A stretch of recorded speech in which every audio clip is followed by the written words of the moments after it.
Hi, it's Kerry from Vegan Anxious. Sorry, I look like hell. I'm about to go out for a run, get some fresh air, keep fit while we're trying to self-isolate as much as possible at the moment. I will be keeping my distance from other people, don't worry. But I just had to share my frustration. So this morning, I don't quite often watch Saturday morning TV because I take my daughter to dance on a Saturday, but obviously with everything closed, I thought I'll go down, maybe put the news on, see what's happening this morning. So I turn the telly on and I think, right, what should I watch first? Cooking channel comes on. Well, don't really fancy watching animals being chopped up for people's pleasure, so turn over. Next channel is how clever are animals? So I thought, oh, okay, yeah, maybe, yeah, animals are clever. Let's have a little look at that. So start watching it, and they're discussing about chimps and how they. I think the presenter said something about chimps are actually can outsmart us, and so they cut to this place, this chimp sanctuary, where they keep all these chimps together, and every day they go in and do some sort of learning where a little computer screen comes up, all these numbers appear on the screen, and they first of all have to click the numbers in order, and of from like 1 to 100, but they're all different random numbers. I'm not that clever, as you can tell. So they do that really quickly, and then a little bit of cheese pops out. The chimp eats the cheese, and then they show these numbers on the screen, and they appear all like dotted all about, and they see them for 10 seconds and they disappear, and then the chimps then have to put them in numerical order through memory. So they do that, and they get a piece of cheese. I'm just watching this like, what the fuck? Like, one, they then tell me that this chimp has been living in this sanctuary since it was born. It's born in captivity, so that we can see how clever it is. I mean, for one, obviously, if I was locked in a cage all day, every day, and all I did was go outside, climbed on some trees for half an hour, and then came in and only had to put numerical order, remember numbers, I probably would, because unfortunately, that chimp doesn't get to go out and live in the wild and have other things on its mind about like where its next meal is going to come from, or who's it going to mate with, and looking after its babies, because it's going in and clicking on numbers and putting them in bloody order, and then it's getting cheese, a piece of cheese as a treat. So positive reinforcement. Let's give you another animal's milk that's intended for its calf to you, which you don't need, as a treat to say well done for staying in and pressing these numbers all day. Aren't animals clever? Aren't they wonderful? Isn't it nice to sit here and watch them on telly doing these things that they're obviously going to do because it's their only stimulation really for the day? Though, I mean, I'd be a genius if I was locked in all day and that was the only thing I knew was going to keep my brain going. Does that make it right? Does that make it okay? No. I was like, I can't stand this. I'm getting angry. I'm ranting at my husband. So I turn over again. Some other cooking show. So I turn over again. Come dine with me. Well, that's now lost its appeal to me. So turn over again. And it's Alan Davies doing the Dog Rescuers. So I thought, oh yeah, this is quite nice. At least this is something I can watch and feel okay about, and feel okay in the fact that it's horrible, but something that's doing good for animals. So start watching it, and they're showing this puppy farm they've arrived at. One, they have to take every one of these poor animals and sit and take photos of them, look them all over to decide which one's which so they can document the crime to put against the person. I mean, if they've gone in there and looked at it, I'm not sure why you have to put them through more discomfort of looking them all over in this place and taking photos of them to document what's. This person should just be, okay, these belong to you. We've seen it. We've got a video of us seeing it. Do we now have to document each individual crime? I mean, that just never makes sense to me anyway, but okay, we've documented it. They're saying about how these conditions, I mean, one of them says, oh, it's pretty bad. I mean, pretty bad. It was horrific. They're walking around in their own feces. They've got skin conditions, fleas, ticks. Their back ends are all chewed where they're stressed and upset. I mean, most of them look horrifically depressed.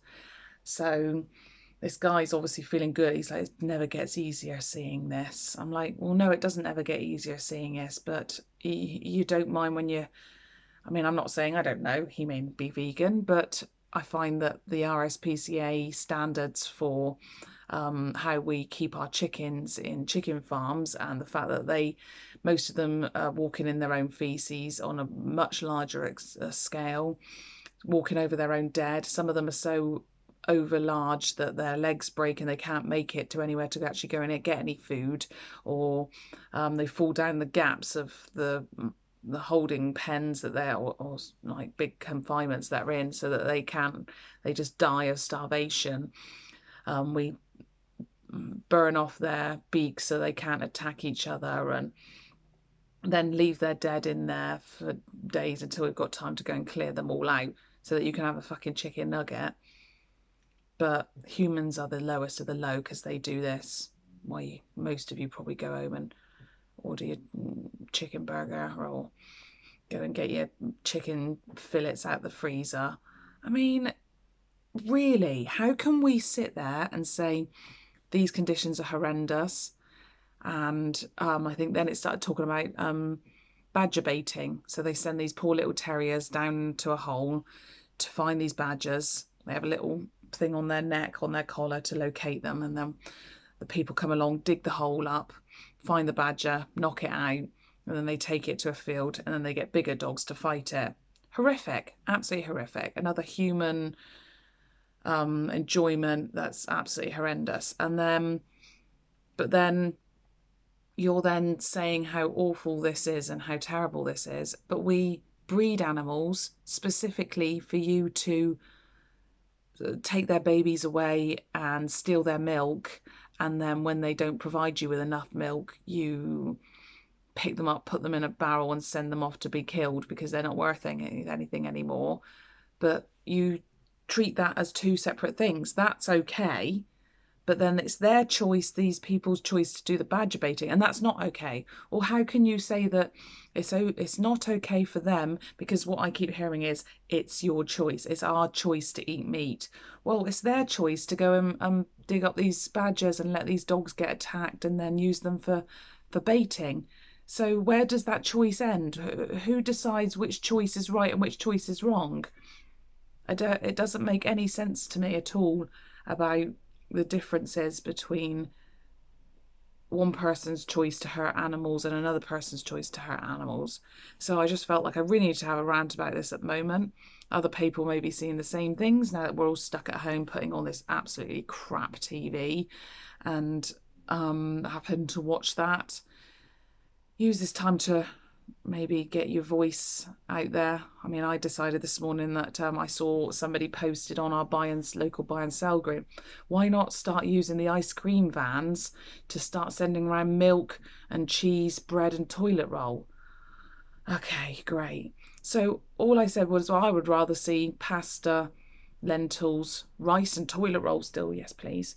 A little bit worried that I don't have very much in the house at the moment. To watch someone saying, oh, here's the crazies out again. Right. So I'm a crazy because I would rather see non-animal products being transported around to those that need them, considering this whole epidemic started due to animal cruelty. But I'm the crazy.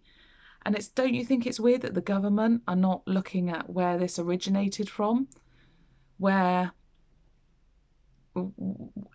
when the plague happened, everyone was like, how did this start? Well, filthy conditions, rats running around the streets, chucking our waste out of the floor. We need to sort ourselves out. And if there was a pandemic, oh, hang on, my daughter's about to come. Sorry about that interruption. Child home from school.